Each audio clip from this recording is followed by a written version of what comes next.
G'day folks, it's Rob here, and in today's video we're going to be talking bells for bell siphons. Not these jobbies here though, the straight pipe with some holes or slits cut or drilled into the base. We're going to be talking about and showing you how I make these snorkel bells, I suppose you'd call them.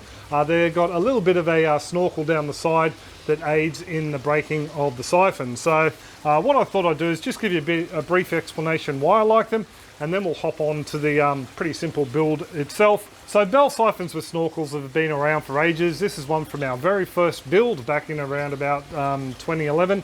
So this has a little air brake tube that goes down the bottom and is supposed to aid in the breaking of the siphon. Just a bit of a zip tie around the base of it so I could raise and lower the height of this little air tube here. Now I was copying what I'd seen other people make, and they reckon they work fine, but I found I could never get them to work, and that's when I started to use just my normal bell siphons and dialed them in and didn't have any problems after that. But Brian and a few other people who saw this style of siphon on our recent Bell Siphon 101 video wanted to know a little bit more about these. These are something I've been trialing for a little while just to see how they go, and they're the same idea as these small little jobbies, but they have a much larger snorkel running down the side. A larger diameter snorkel basically means a lot more air can get in, and that aids in the breaking of the siphon itself. And I found that I can actually really amp up the flow into the grow beds and still have these guys breaking every time. And yeah, I've actually caught some footage of the air going up the snorkel and breaking the siphon at the top. No bubbles from down the side of the bell whatsoever breaking the siphon. So they will come in handy for you folks who do like to run your bed flows a little bit faster. So if you want to see that Bell Siphon 101 video, there's a couple of ways you can see it.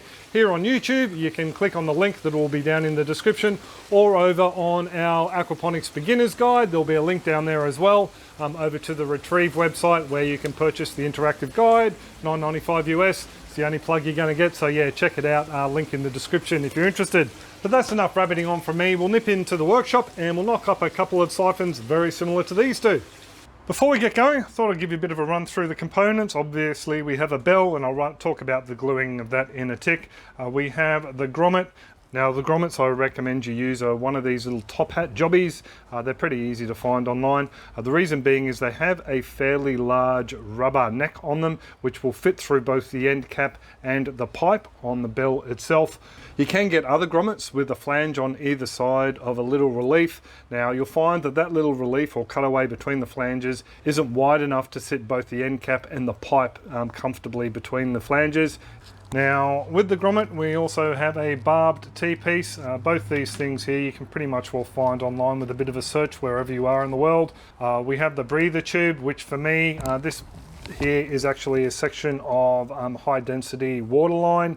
It's the blue stripe. You can use just normal irrigation pipe, the thin walled stuff that you buy if you've got some around.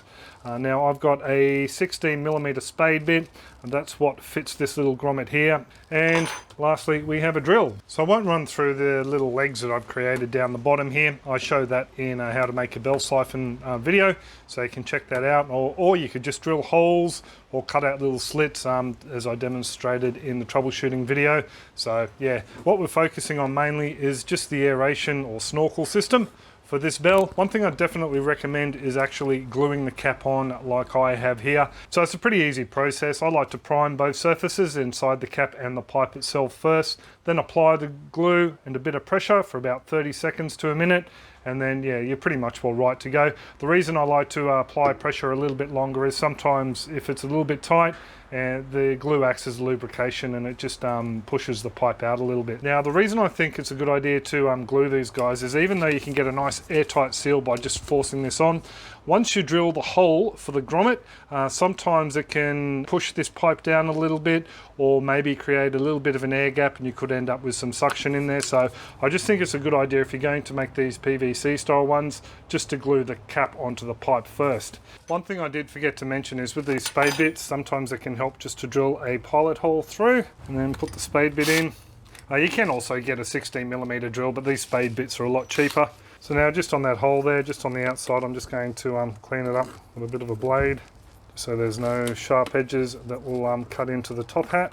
Now I like to put the pipe onto the the fitting first, the barb elbow, just because it can be a little bit stiff to put on there. Take a bit of elbow grease, so put that in first.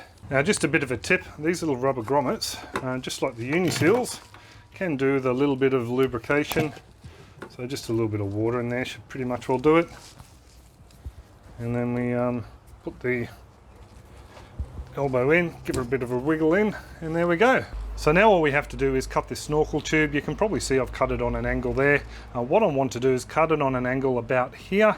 So about halfway through the angle itself, the angle cut is the top of this edge here. So I'll try the best I can without using my big scissors because I've lost them. There we go. Oh, that's pretty close, maybe a little bit higher. Now the reason I've done an angle cut, not a straight one, if you just have a straight cut, it can take a bit for the air to get back up in the snorkel and break the siphon. So I find just a little bit of an angle cut does the job. There you go, there's a little PVC snorkel based bell. So we're right to go with the soft drink or soda pop bottle bell. We've got scissors and a knife just to cut the base out. The bottle, of course, snorkel, 13mm or 1/2 inch grommet, 16mm spade bit, a couple of 1/2 inch barbed fittings, and of course the drill. So the first step with the bottle siphon is to drill a hole in the top here. And I found the easiest way to do that is to take it off the bottle, get myself a little bit of timber here, and drill the hole through the top over a bit of scrap.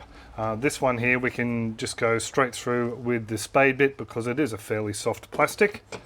So what I like to do is, to save your fingers and stop you from getting in trouble from Bianca, is to grab this with a pair of pliers, pop the spade bit in the middle and start off fairly slowly to do the little pointy pilot hole, if we can get the drill to work properly. And then once we start cutting, I like to go at high speed, but then push very softly. And there we go.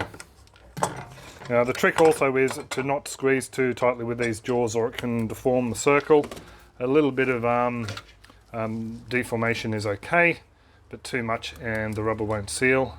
You might be able to see that there are a few little inconsistencies in the hole. I dug into it a little bit with the knife there, cleaning it out because it is a soft plastic. But this rubber grommet fits in there nice and firmly. It doesn't spin around freely, and as soon as that barb goes in, it'll expand out and remove any of those little gaps. So there we go, the cap is done. And now all we need to do is cut the legs out of the base down here. So what I use for that is pretty much, well, just my little knife here. Just like to cut through the plastic with it because I can't find my large scissors. So just take it pretty easy, otherwise you can go too far. Rightio, what we need to do is cut some little legs in the base here so the water can get through underneath the bell.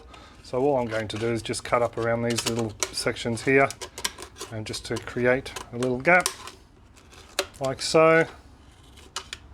It's pretty straightforward. I might just skip this bit and go straight to the end. So there we go. All sorted, standing up fairly well by itself. So now we're getting ready to build the snorkel component, and I just wanted to show you something. If we're using two of these barb fittings here and we connected them to the center of the bottle and put a little bit of pipe in between, we're going to have issues. It's going to sit on the outside of the shroud. So this is, by the way, this is a 100mm or 4-inch shroud, pretty much all the standard. You can get larger, very expensive, but this is pretty much all the standard.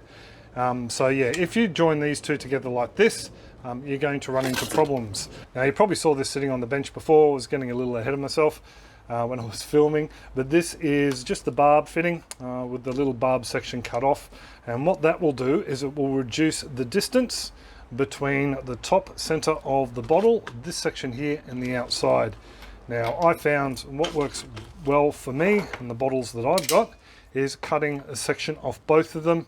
Now you can use, I've got my PVC pipe cutters here, you could use a hacksaw, I probably wouldn't use a very sharp knife because you might slip and cut yourself, but yeah, just take a little section off like that.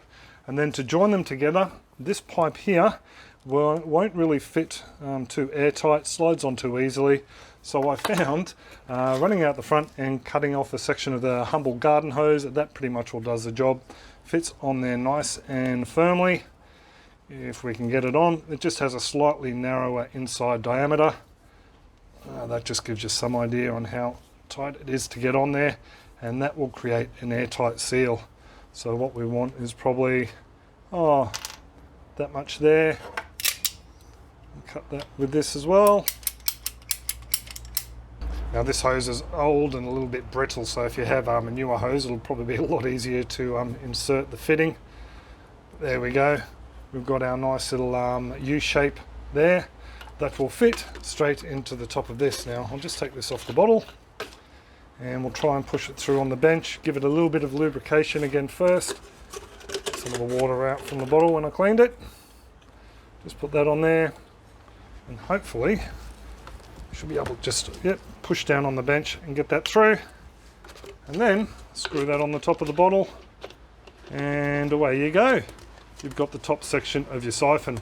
Now you can see there I've probably made them a little bit too short, but that's okay because we can bring these out a little bit and we'll be able to have that hose going down the outside here.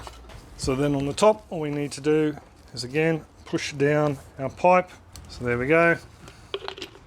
Screw this onto the top of the bell. That makes a nice airtight seal. Then down the base here you might be able to make out there we have the top of that little cutout there. And we'll try and do the same thing as I did on the other bell siphon. Try and cut diagonally across there. That looks pretty good on this one. And we have our little soda pop snorkel bell siphon. So I just wanted to give you folks a bit of a look at this. This bottle here isn't the narrowest, so it does squeeze in a little bit, but it still fits nicely inside that 4-inch or 100mm pipe. And yeah, the standpipe would come up the center there, no issue. So that's pretty much why I've cut these down. The bottles I use out in my grow beds are narrower than this. So they slide down there no problem whatsoever. So just something else to keep in mind when you're making up your little bell siphons. So I hope you enjoyed that little bit of a vid on how these fellas were knocked up. And yeah, don't forget there are the other videos to not only how to make a bell siphon, but also the Troubleshooting 101. Links will be down in the description, as I mentioned before, as well as one to our guide. So check that out if you're interested. But I will pretty much will leave it there. Before I go, really do need to thank you folks who come along every week and support the channel by checking out the videos. Not only that, those folks supporting us over on the YouTube membership platform and our Farm Your Own Yard supporters page. Thank you folks. But I will pretty much all leave it there. I do hope you're all well and happy and your aquaponics and gardens are booming, and I'll catch you next vid. Happy growing folks.